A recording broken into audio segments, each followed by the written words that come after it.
तर जय भीम जय शिवराय मित्रांनो, स्वागत आहे आपल्या भावाच्या यूट्यूब चॅनेलवर. भावांनो, थंबनेल आणि टायटल बघून तुम्हाला कळालंच असेल की आजचा व्हिडिओ कोणत्या टॉपिकवर असणार आहे. आणि भावांनो, अशाच प्रकारचे व्हिडिओ पाहण्याकरिता आपल्या यूट्यूब चॅनेलला सबस्क्राईब करा.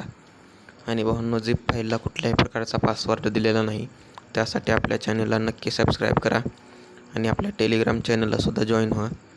आणि आपल्या इंस्टाग्राम आय डीला सुद्धा फॉलो करा. तर चला मित्रांनो, जराही न वेळ घालवता आपण व्हिडिओला सुरुवात करूया.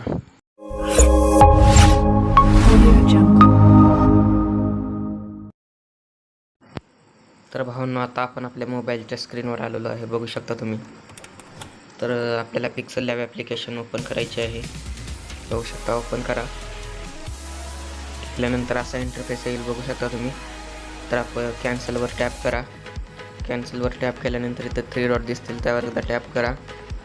आणि टॅप केल्यानंतर भावांनो, तुम्ही इथं बघू शकता ओपन PLP फाईलवर एकदा टॅप करा. टॅप केल्यानंतर भावांनो, PLPमध्ये जाऊन तुमच्या डाउनलोड फोल्डरमध्ये जाऊन भावांनो, मी तुम्हाला एक झिप फाईल दिलेली आहे, ती डाउनलोड करून इथं ॲड करा. आणि ॲड केल्यानंतर भावांनो, तुम्हाला अशी दिसून येईल PLP फाईल. तर मी ऑलरेडी इथं ॲड केलेली आहे, तर बघू शकता. आणि त्या ओपन इथं म्हणजे ॲड केल्यावर त्यावर एकदा ओपन टॅप करा. टॅप केल्यानंतर बघू शकता इथं आपली PLP फाईल अशी ओपन होऊन येऊन जाईल. आणि बघू शकता भावांनो, फुल HD मध्ये आपण PLP फाईल दिलेली आहे हनुमान जयंतीची, बघू शकता तुम्ही अशा प्रकारे. तर ह्याच्यामध्ये आपण काय काय ॲड केलं आहे तेही तुम्हाला मी सांगून देतो. तर पहिलं मी ह्याला म्हणजे हटवतो, म्हणजे तुम्हाला एक गोष्टी ओपन करून दाखवून जाईल.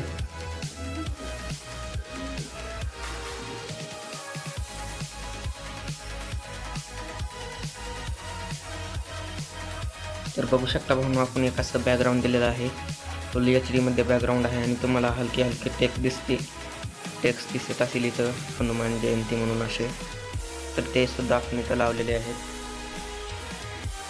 आणि त्यानंतर भावांनो, इथं आपण असा एक सन PNG लावलेला आहे, बघू शकता तुम्ही अशा प्रकारे आहे. आणि त्यानंतर इथं आपण हनुमानाचा इथं PNG घेतलेला आहे, बघू शकता बजरंगबलीचा.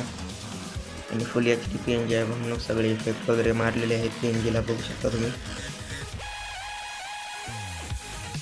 आणि त्यानंतर भावांनो, आपण एक अशी लेअर घेतलेली आहे, बघू शकता तुम्ही, दिसत असेल तुम्हाला. आणि त्याची ऑपोसिट आपण थोडी कमी केलेली आहे. आणि त्यानंतर भावांनो, त्या लेअरवर आपण असं एक कॅलिग्राफी केलेली आहे, बघू शकता तुम्ही. आणि ह्याला सुद्धा आपण कलर दिलेला आहे. आणि ह्याचा शॅडोचा सुद्धा कलर आपण जरा गोल्डनमध्ये ठेवलेला आहे. तुम्ही तुमच्या हिशोबाने ठेवू शकता, ब्लॅक, व्हाईट किंवा आणखीन कुठला कलर तुम्हाला आवडत असेल तो ठेवू शकता तुम्ही.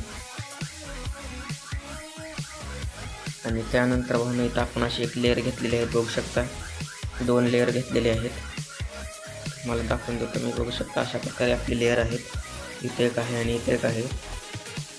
आणि त्या लेअरवर आपण एक टेक्स्ट दिलेला आहे, टेक्स्ट टाकलेला आहे, बघू शकता तुम्ही. तुमचं ओपन करून दाखवतो. अशा प्रकारे आपण टेक्स्ट टाकलेला आहे, बघू शकता त्या लेअरवर. आणि इथं सुद्धा खाली टाकलेला आहे. आणि त्यानंतर भावांनो, इथं आपण असा एक आणखीन एक इथं टेक्स्ट टाकलेला आहे, बघू शकता, मला दिसून येईल इथं. त्याचा कलर आपण व्हाईट ठेवलेला आहे. आणि त्यानंतर भावांनो, इथं आपण अशी एक फोटो घेतलेली आहे, बघू शकता. राम, लक्ष्मण आणि सीताचा असं फोटो घेतलेला आहे एकत्र. आणि त्याला आपण फोटो टाईपमध्ये इथं लावलेला आहे, बॉक्समध्ये लावायला नाही, तर असं लावलेलं आहे. आणि त्यानंतर भावांनो, इथं आपण असा एक म्हणजे टेक्स्ट टाकलेला आहे, बघू शकता, तुम्हाला इथं दिसून येईल. आणि त्यानंतर आपण अशा एक लेअर तयार केलेल्या आहेत, बघू शकता तुम्ही. टेक्स्टच्या खाली तुम्हाला दिसत असेल. आणि फुल PC सारखं आपलं बॅनर झालेलं आहे भावांनो. आणि त्यानंतर इथं आपण अशी आणखी एक इथं PNG घेतलेली आहे, मी तुम्हाला आता सगळं ओपन करून दाखवतो, बघून घ्या भावांनो तुम्ही. इथं आपण अशी एक पट्टी दिलेली आहे शुभेच्छुक वगैरे नाव वगैरे टाकायला. आणि इथं आपण बॉक्स PNG सुद्धा दिलेला आहे, तुमचा फोटो वगैरे इथं ॲड करा. आणि त्यानंतर भावांनो, इथं आपण लोगो लावलेला आहे, इथे एक आहे आणि इथे एक आहे. तर भावना आजची आपली डिझाईन झालेली आहे, बघू शकता तुम्ही. आणि भावना अशाच नवनवीन डिझाईनसाठी आपल्या यूट्यूब चॅनलला सबस्क्राईब करा. तर भेटूत भावना नेक्स्ट व्हिडिओमध्ये.